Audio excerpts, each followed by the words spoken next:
السلام عليكم ورحمة الله وبركاته. أخباركم إيه يا جماعة؟ يا رب تكونوا بخير. طمنونا عليكم.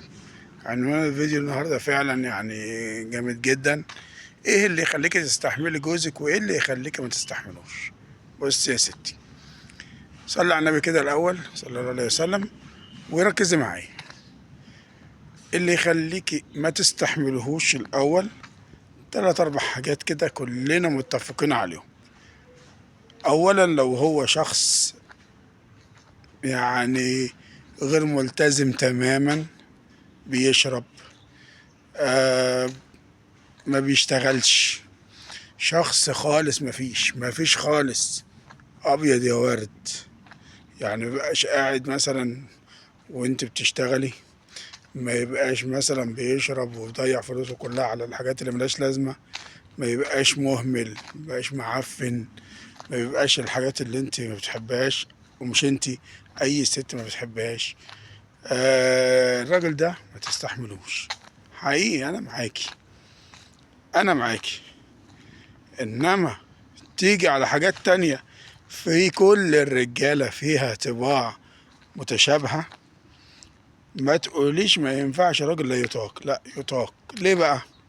الحاجات اللي بعض البنات او الستات المحترمين اللي معانا في القناة، واللي ان شاء الله هيخشوا معانا كلهم على دماغنا من فوق، كل الناس دي بتشتكي من حاجات. معلش والله دي طبيعة في الرجالة، طبيعة في الرجالة. يعني عصبي، كل الرجالة عصبيين. انت بطريقتك هتهديه. يا ست شوفي ايه الغلطات اللي انت بتعمليها، ما طب انت ما بتعمليش غلطات. يعني انا بقول لك، انا مش بقول لك الغلطات ان انت بتغلطي، لا. شوفي الحاجة اللي بتضايقه ايه وما تعملهاش. شوفي الحاجة اللي هي يحصل فيها من ناحيتها مشاكل وما تعملهاش. ده فعلا اساس المواضيع كلها. طيب، حاجات زي ايه؟ يعني بصي، كل الرجالة بتتكلم في نقطة واحدة، يعني أو في حاجة، طريق واحد، يعني مش نقطة أو حاجة معينة. بص، الأكل. هو أي راجل عايز يروح يلاقي أكله موجود وشقته مترتبة وكله تمام. أي راجل عايز يلاقي مثلا كلمة كويسة، مش أول ما يخش كده حصل وحصل وحصل وحصل وإخواتك ومراتك وعيالك الكلام ده كله. الواحد جاي تعبان عشان يسمع. حاولي تبقى على قد ما تقدري تبعدي عن الحاجات اللي بتضايق الراجل بالعموم، يا ست اعرفيها. انما احنا بنحس ان الستات نفسها بتتعمد ان هم يقولوا حاجات تضايق بحجة او عن طريق ان هو عايزين نعرف هو قال لنا غلاوة ولا لا، بيحبنا ولا لا.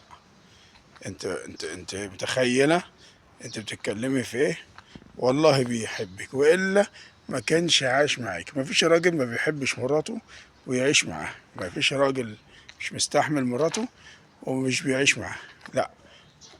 والدليل ان من كتر مثلا كره الراجل لمراته، او من كتر مثلا المشاكل اللي بينهم بينفصلوا. انما انت عايش معاكي، ما تفضليش تقولي بقى ده ما يستحملش، ده ما يطاقش، ده ما المواضيع دي كلها كده ما تاكلش عيش، فاهمين؟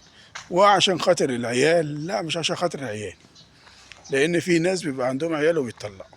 الموضوع ان انت بتحبيه بس عايزه تغيري فيه. طيب ما تيجي تغيري فيه بقى واحده واحده. يعني انت مثلا التغيير عمره ما يكون كامل. التغيير بيبقى واحده واحده، يعني حاجه حاجه. ما فيش، انت ركزي على نقطه، يعني نقطه واحده اللي هي اكتر نقطه بتضايقك، ركزي عليها. ركزي على النقطه دي وابتدي. طب ليه يا حبيبي؟ طب اهدى شويه. طب حاضر. طيب خلاص انا هبطل دي. طب انا مش هضايقك تاني. طيب يا ست، انت هتعرفي تجيبي جوزك، هتعرفي تجيبيه، وهتعرفي تلم دنيتك وبيتك يبقى تمام. انما في حاجات يعني بنستحمل وانتوا بتستحملوا العملية بتمشي.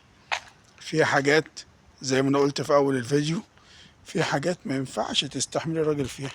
وما يجيلكيش شارب طول الليل وما يشتغلش وما بيعملش، ويجي في الاخر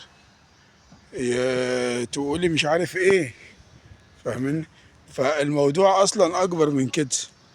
الموضوع موضوع ان انت ازاي ترتبي مع جوزك، ان تشيلوا بعض، تظبطوا دنيا بعض، العملية تمشي يعني. بس انا كنت عايز اتكلم في الموضوع ده لانه مهم جدا، بسمعه في المواصلات، وكنت عايز بس يعني انبه الناس على النقطة دي. وما تنسوش يا جماعة تدعمونا وتشتركوا في القناة وتعرفوا الناس بالقناة. يبقى آخر كلامي السلام عليكم ورحمة الله وبركاته، وشكرا يا جماعة.